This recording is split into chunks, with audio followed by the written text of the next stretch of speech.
IPL এর 18তম match শেষে চলুন বন্ধুরা দেখে আসি আইপিএল এর পয়েন্ট টেবিলটি কে কত নম্বর স্থানে অবস্থান করছে। তো বন্ধুরা আমরা যদি পয়েন্ট টেবিলের দিকে তাকাই তাহলে কিন্তু আমরা দেখতে পাচ্ছি প্রথমে রয়েছে রয়্যাল চ্যালেঞ্জার্স ব্যাঙ্গালোর। তারা 4টি ম্যাচ খেলেছে, 4টিতে জিতেছে। তাদের নেট রান রেট হচ্ছে 1.009, তাদের পয়েন্ট হচ্ছে 8।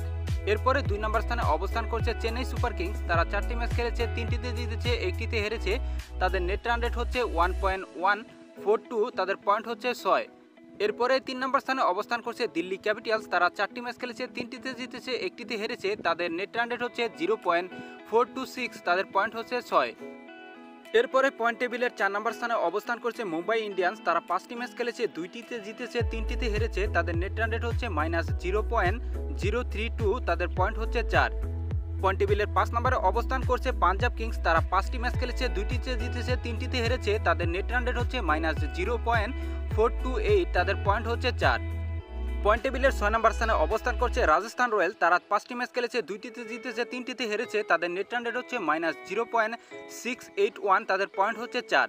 এরপরে 7 নম্বর স্থানে অবস্থান করছে সানরাইজার্স হায়দ্রাবাদ। তারা 4টি ম্যাচ খেলেছে, 1টিতে জিতেছে, 3টিতে হেরেছে। তাদের নেট রান রেট হচ্ছে -0.228, তাদের পয়েন্ট হচ্ছে 2।